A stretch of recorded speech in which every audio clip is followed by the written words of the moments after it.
জল নিয়ে এসছো, তারা নারকেল বাইরে ভেঙে দিয়ে যাবেন।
এটা আমাদের শ্রাবণী মেলা একটা অঙ্গ।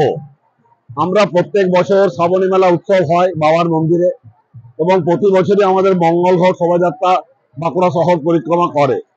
এবছরে ঠিক তাই, ধর্মশালা থেকে আমাদের এই শোভাযাত্রা বেরিয়ে সহস্রাধিক ভক্ত মহিলা বাদ্যযন্ত্র নিয়ে আমাদের এই শোভাযাত্রা আজ বাবার মন্দিরে প্রবেশ করেছে। খুব সুশৃঙ্খল ভাবে এবং খুব শালীনতা বজায় রেখে আমাদের এই প্রোগ্রাম হয়েছে। এই প্রোগ্রামের অঙ্গ ছিল শিখল। এই প্রোগ্রামের অঙ্গ ছিল শিখল। শিখলের মাধ্যমে আমরা বাঁকুড়া শহরকে হরিনামের কথা শুনিয়েছি, কৃষ্ণের প্রেম শুনিয়েছি, এবং বাবা শিবের ভক্ত, বাবা প্রেম বিলায়, সেই প্রেমই আজকে মিলন করা হয়েছে।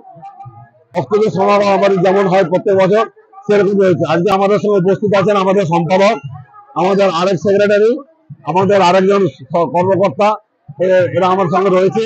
তাছাড়া আমাদের বহু স্বেচ্ছাসেবক এবং বাঁকুড়া পুলিশ প্রশাসন সবসময় আমাদের সঙ্গে রয়েছে।